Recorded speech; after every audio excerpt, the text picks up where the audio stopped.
Once upon a time, there was a man and his wife who had lived together for years, but they had no children to look after them in their old age. This was very sad for them, but they had no idea what to do about it. You can neither make nor order children, nor do they grow on trees, so the only answer was to wait for a miracle, which in stories still may happen. Now listen.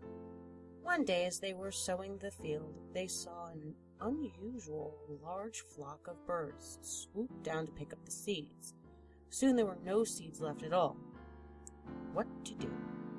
There were only a few remaining seeds in their bags, and they had no idea where to find more seeds. For in those days, the farmers kept only one bag full of seeds for the next crop each year, and if that was lost, there would be a famine. Crops were not as they are nowadays, that is, there is no drought. Now what should they do?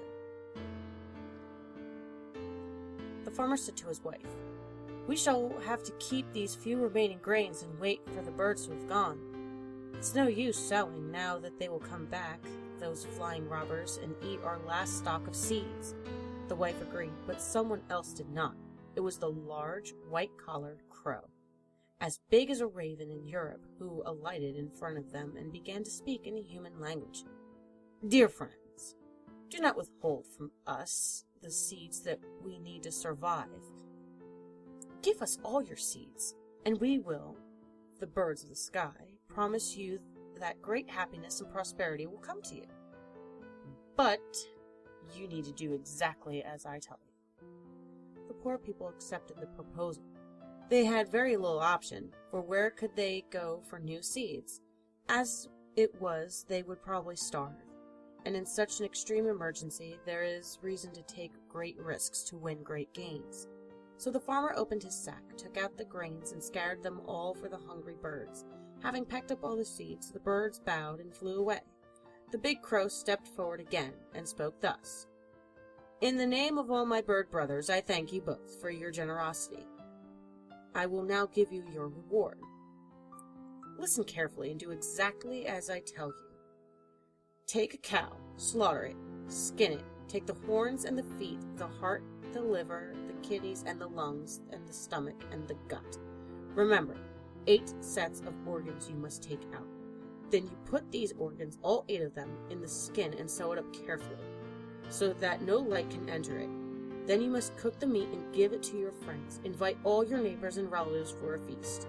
After that, wait till tomorrow morning. Let no light shine on your hut, neither of sun nor moon. Do not touch the cowskin or its contents until you hear the rooster crow. No matter what you hear or see, stay quiet until sunrise." The good farmer and his wife did everything exactly as the crow had instructed them. They said goodbye to their only cow, then killed it, skinned it carefully, chopped off the feet, the horns, carved out the lung, the kidneys, the heart, the liver, the stomach, the intestines, and put it all together in the large cowhide, which they sewed up carefully. Later that day, they invited all their friends and neighbors and cooked the meat for them. That night, when the guests had left, the farmer and his wife went to bed. But do you think they could sleep? Not a wink. They just lay there in the dark, wondering what that cowskin was doing. Suddenly, a gust of wind broke into the hut. Then all was quiet again. The 2 living beings in the hut were frightened, but they kept as still as mice who have smelled a cat. But were they the only living beings in the hut? They had a feeling that the skin began moving as if there was a living being inside of it, and it seemed to be growing, for the movement increased. The hide appeared to be swelling up, and sometimes it almost rolled over to one side. Later in the night, and you understand that the farmer and his wife did not sleep for a minute, they heard little voices coming from inside their cowskin, thus: "Go away, feet! You're stepping on me!" Or, "Move over, stomach! You are taking too much room!" Or, "Turn over, horns! You're pricking me!" After a long wait, the sky turned gray, and the first rooster began to crow. The man and his wife heaved deep sighs, for it had been a frightening night, but neither spoke a word. Finally, when the sun appeared over the hill crest, the farmer rose and took his knife and cut the leather straps that tied the cowskin together. The skin fell open to the sides like a sunflower opening in the morning, and you'll never guess Inside there were 8 babies. Yes, 8. They were all healthy and kicking, and what was more, they could already talk. They said, "Thank you, Mom and Dad, for letting us out," and "We were cramped in that narrow place," and "There was less and less room for us in here," and "How nice it is to be out in the open."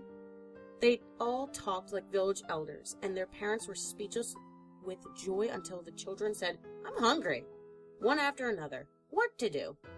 "Good advice, dear." Suddenly they heard a familiar voice. It was the white-collared crow on the doorstep, addressing the happy parents, just as this crucial moment when they were wondering what to feed their newly born children.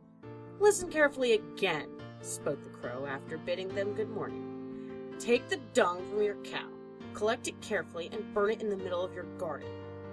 Away he flew, and the farmer's wife immediately to the cow pen to pick up all the old dung, while the farmer went to his garden and dug a deep hole. They put the dung in the hole and covered it over, and lo, the next day when the sun rose, as they looked out of their hut, there stood a tree, a very green and full of foliage. It even had fruits, and in the tree there perched the white-collared crow, who said, "Good morning, my friends. Now remember, this tree will always have enough fruits for you and your children, but you must not eat the seeds. They are for my bird brothers. So always collect the seeds from these fruits and scatter them for us. As long as you do that, this green tree will provide food for both our kinds in plenty." And thus it happened. The parents picked fruits every day which they gave the children, and they told them to never swallow a seed, but to throw out all the seeds in the fields so that the birds could eat them. In due course of time many fruit trees grew up, and the farmer became the owner of an orchard, which was a good thing, for his children grew up, married, and had children and grandchildren, who were also fed on the excellent fruits of the tree. The once poor farmer became a great chief, because he had listened carefully to the words of the white-collared crow.